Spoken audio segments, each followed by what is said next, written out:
Rules of exponents.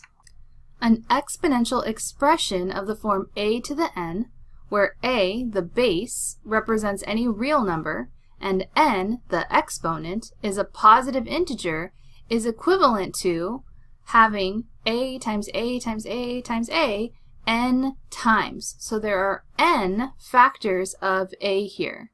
So the condensed way of writing this is with an exponent a to the n. In this first example, let's rewrite the expression using exponents. So I have 1/3 times 1/3 times 1/3 times 1/3. So I have 4 copies of 1/3 multiplied together. So this is equal to the base 1/3 raised to the 4th power. In part B, I have negative 2x times negative 2x times negative 2x. So I have 3 copies of negative 2x multiplied together. I would express that as negative 2x in parentheses all to the 3rd power. Now we have some extremely important rules of exponents. The first one is called the product rule. If I have b to the m times b to the n, then this is simply the base b to the power of m plus n. So I would add those two exponents together when I multiply two exponential expressions with the same base. The power rule has us consider b to the m all raised to the power of n. So here I would multiply those exponents. So this is b to the m times n. Now the product to a power, if I have the product of two numbers, a times b, all raised to the m, then I can distribute the m to both a and b as an exponent. So this is a to the m and then times b to the m. And the same applies for taking a quotient to a power. So a divided by b, all raised to the m, is a to the m over b to the m. Now, a lot of people confuse the first two rules together and don't know when to add the exponents and when to multiply them. So if you ever get stuck on remembering a rule, it all comes down to knowing why these rules work. So let's think about it. If I have b to the 3rd times b to the 2nd, so according to the product rule, we would add these exponents together to end up with a total of 5. But let's think about this. B to the 3rd, by definition, is b times b times b. And then times b squared, that's times 2 additional copies of b multiplied together. Now just look at this whole thing here. How many copies of this total is there of b? 5. There are 5 copies of b multiplied together. So that's why it's b to the 5th. We simply added those exponents together. But if I have b squared to the 3rd power, by the power rule, we would multiply these together. So this would be b to the 6th. We multiply 2 times 3. So let's think about why this works. So this says to take b squared and multiply it to itself 3 times. So this is b squared times b squared times b squared. So that's 3 copies of b squared. Well, b squared is b times b. b times b, b times b. So if I look across, total I have 6 copies. So this is b to the power of 6. In this example, I want to simplify c times 5c to the 3rd times negative 7c to the 9th. So first I want you to recognize that there is no distributing in this problem. Sometimes students see parentheses and they think they have to distribute, but you can only distribute over addition or subtraction, and there is no addition or subtraction here. This is all multiplication. So another way I could think about this is a c times 5 times c cubed times negative 7 times c to the 9. So now, because of the commutative property, I can start to switch things around, and I can think about this as 5 times -7 first, and then all the variables last. So c times c cubed times c to the 9th. And so what we're really doing is just multiplying the two numbers together. So we have -35. And then here, this is c to the first, c to the third, and c to the 9th. So all together, the total number of copies of c I have here is 13. So 9 copies here, 3 here, 1 here. I'm just adding those exponents together. So this is c to the 13th. So this is my simplified answer. Now, I didn't have to rewrite it like this or like this. I would like to be able to get to the answer just from the original information, but that just goes to show here that I can multiply the two numbers and then add all of the exponents of the variables here. In this example, I want to simplify -2x to the 6th all to the 4th power. So this exponent on the outside, it will distribute because this is multiplication. So -2, the first piece, does get raised to the 4th power, so it has to stay in parentheses. -2 gets raised to the 4th, and then x to the 6th gets raised to the 4th.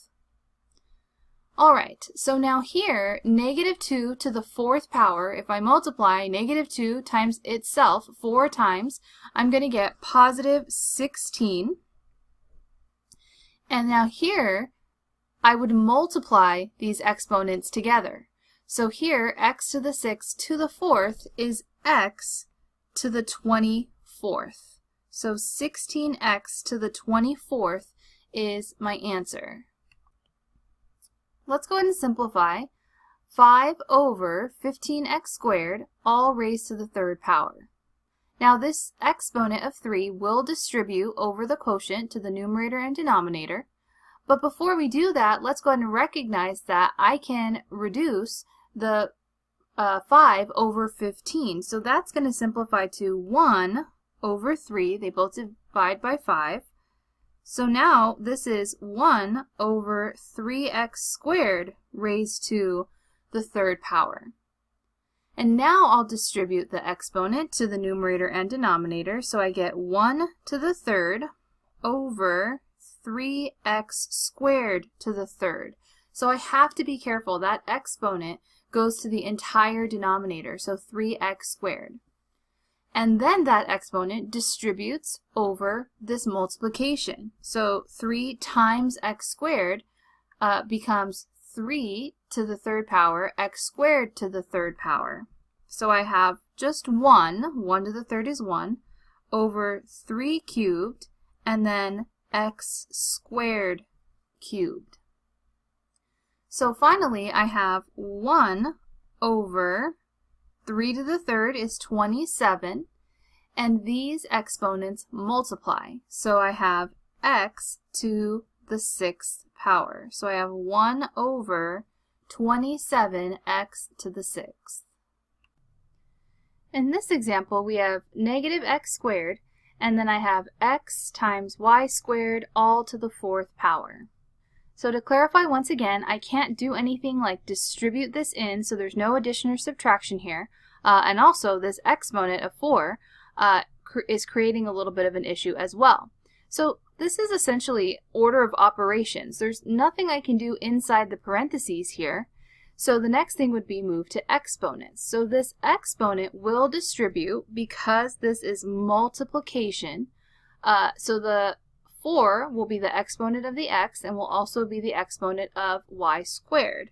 So I have -x squared, then I'll have times x to the 4th times y squared to the 4th.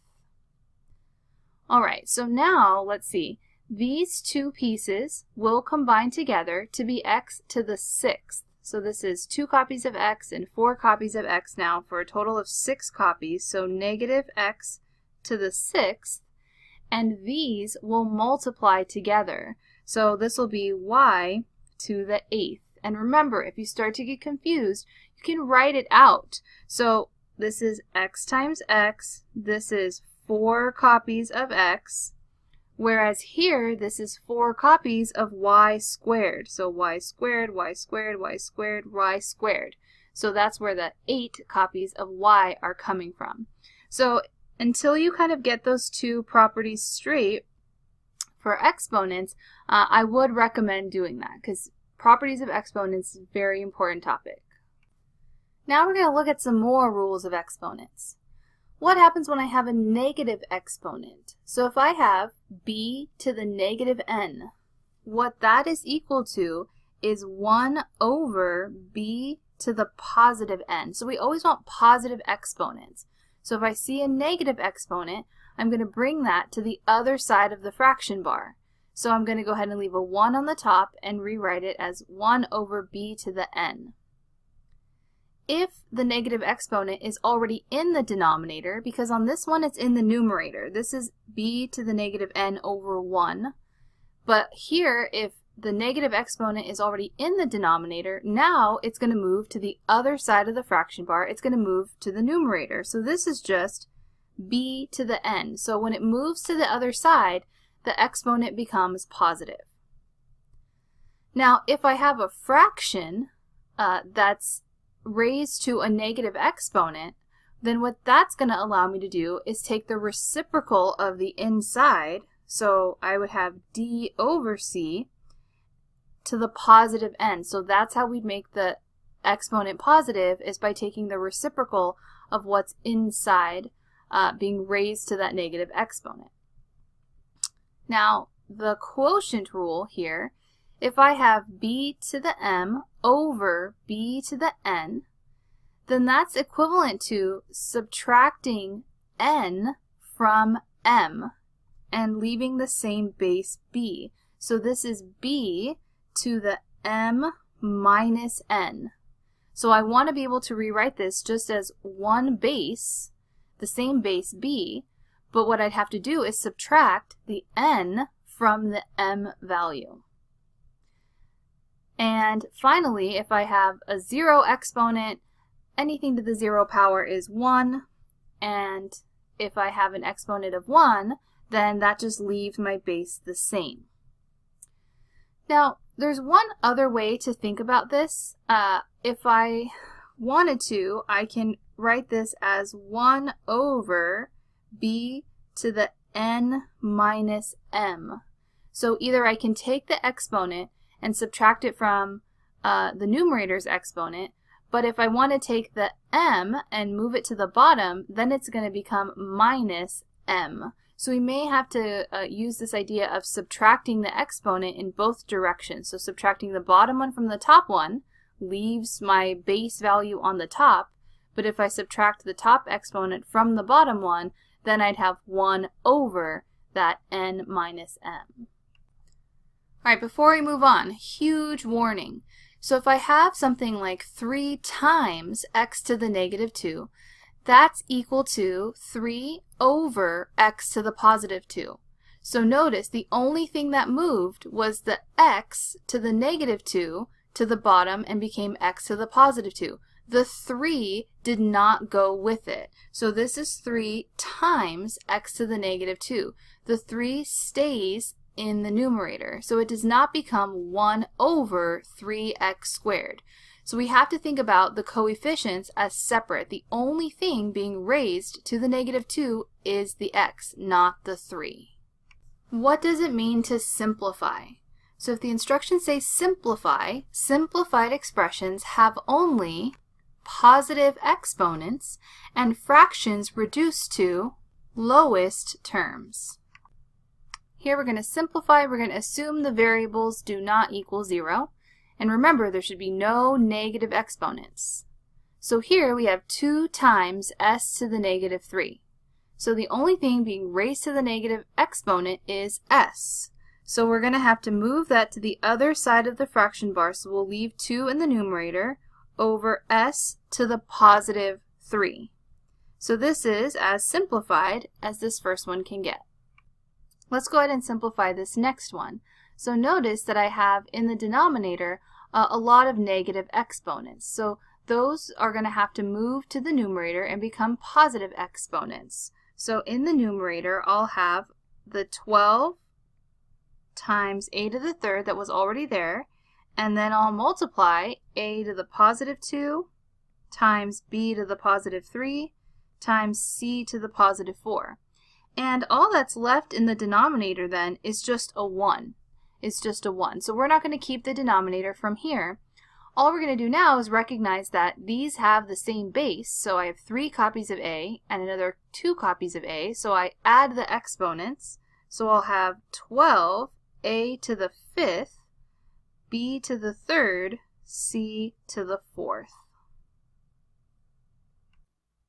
All right, now we'll simplify s p squared all over 2s cubed to the negative 4th.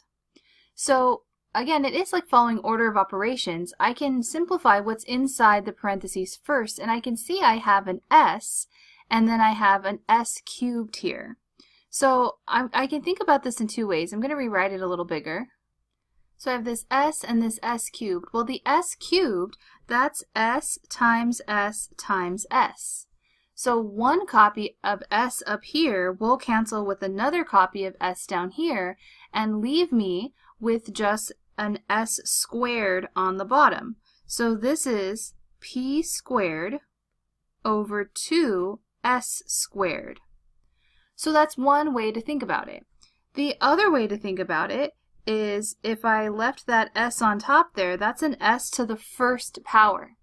So what I'm really doing here is if I want to, I can think about it as subtracting that s to the first power from the s to the third power on the bottom here. So since this is a bigger exponent than the 1 up here, I'm going to have more s's on the bottom. So I can cancel out the s and think about this as s to the 3 minus 1. So kind of however you want to think about that, I want to give you multiple options. So what I have left though is p squared over 2s squared, and this is all to the negative 4th.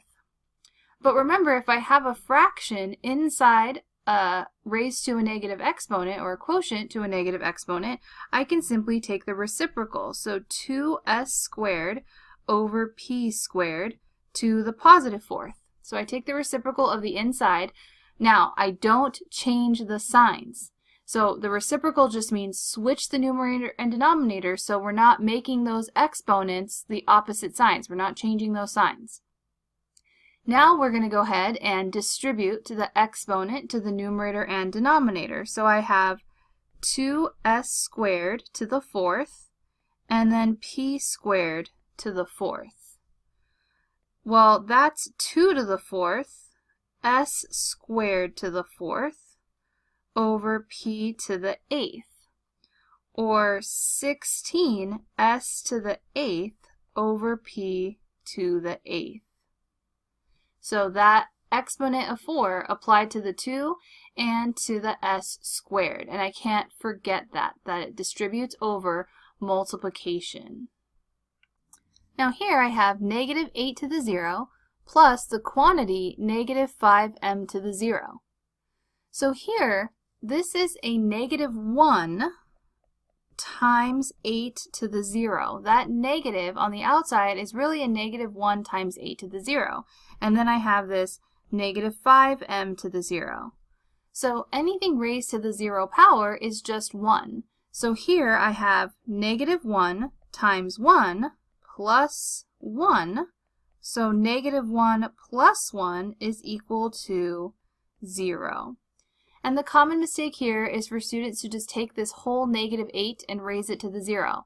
But remember, this negative on the outside isn't raised to the 0 power. It would have to be in parentheses like this one on the right in order for us to consider that whole thing raised to the 0 power. All right, now we're putting all the rules together. So we're simplifying a more complicated looking expression here. So what we're going to need to do first is look inside the parentheses, right? Order of operations. There's nothing I can do inside each of them. So now I apply exponents. So here the exponent does distribute over the multiplication. So I have first negative 2 to the third, t to the negative 6 to the third. And the same thing applies here, 3 to the second, so 3 squared, and then t squared squared. And all of this is being multiplied. So now negative 2 to the third is negative 8. Here the exponents multiply, so I have t to the negative 18. 3 squared is 9, so I have times 9, and these multiply as well, so I have t to the fourth. So now here we'll multiply the two numbers, so we have negative 72, and we have t to the negative 18 and t to the 4 being multiplied. So since they have the same base, we add their exponents together. So we have t to the negative 14. Now, t to the negative 14 will move to the bottom of the fraction bar. Negative 72 won't. That's just a number. So sometimes students want to move negative numbers to the bottom. They stay on the top. Only negative exponents are a problem. So we keep the negative 72 in the numerator, but we put t to the 14th, positive 14, in the denominator. In this example, we will go ahead and work inside the parentheses first because there is some variables we can simplify. I have c to the 10th and c to the 4th, and then d to the 7th and d squared. So here, I can subtract the smaller exponent from the bigger exponent. So inside the parentheses, I'm going to keep the 7 in the numerator, and I'm going to have c to the 10th minus 4, and then d to the 7th minus 2. And then it's just all over 1, and this whole quantity is squared. So I'd subtract the smaller exponent from the bigger one. And again, what's really happening, although we don't want to write it out, is we have 10 copies of c on the top and 4 copies of c on the bottom. So 4 of those copies of c would cancel, and I'd have 6 copies left. So we can see this will simplify to 7c to the 6th, d to the 5th, all raised to the 2nd power. And now this exponent will distribute to each term. It does distribute over multiplication. So I have 7 squared, c to the 6th squared, d to the 5th squared, for a final answer of 49, c to the 12, the exponents there multiply, and d to the 10. Let's go ahead and take a look at the next example. So here, I have this quantity inside of parentheses, and there's nothing I can do inside the parentheses. And also, just to be clear here, I cannot do something with this a squared and this a to the negative 10. I can't consider this yet because I have to follow order of operations. I have to apply this negative exponent first. Now I have two options. I can take the negative, this whole quantity to the negative exponent and move it to the bottom and make this a positive exponent, just this one, a positive exponent. Or I can distribute this negative exponent to each term.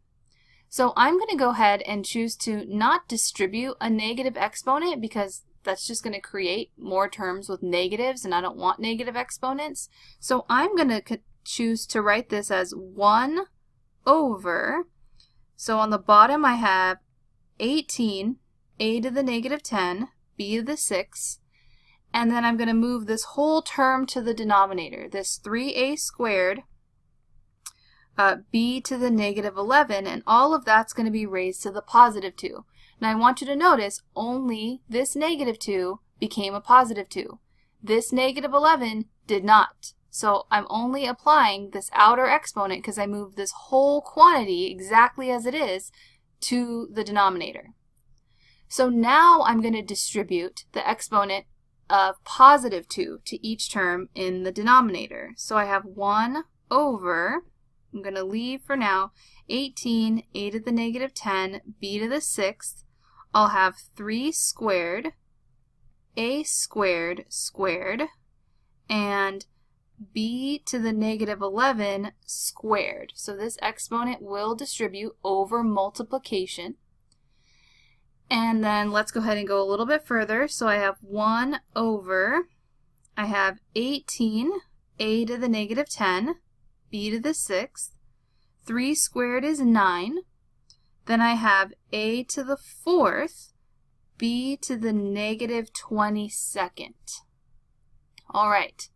So now, in the denominator, I can multiply the two numbers together. So we'll move this up here. So I have 1 over 162. And then I'm going to look at a to the negative 10th and a to the 4th. I would add those exponents together. They have the same base. So in the denominator, for now, will be a to the negative 6th.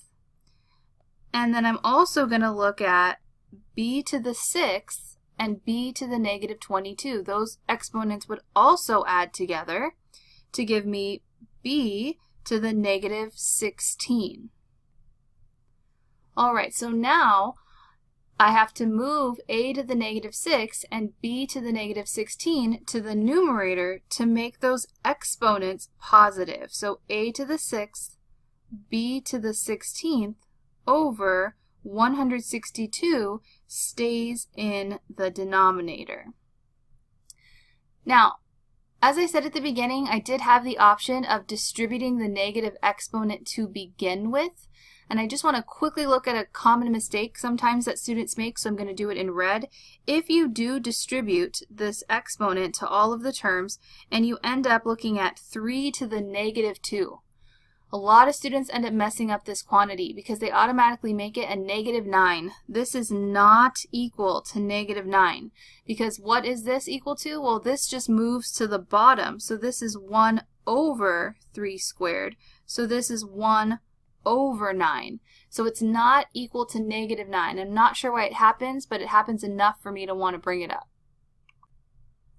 And looking at this next one, let's go ahead and work inside the parentheses first. There's clearly some things we can simplify, starting with these numbers here in front. So they're each divisible by 6, so we have a 2 and then over a 5. So I'm going to go ahead and start my new quotient inside over here as 2 over 5. And then looking at the variable p, so I have p to the negative 2, and then I have a p to the 1 on the bottom. So what's going to happen is I'm going to have p to the 1 plus 2. So if I move this to the other side, it becomes a positive 2. So that positive 2 will add to this positive 1.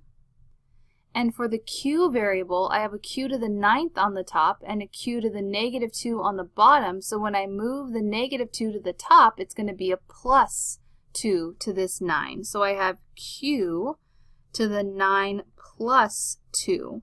And all of this is to the negative 3.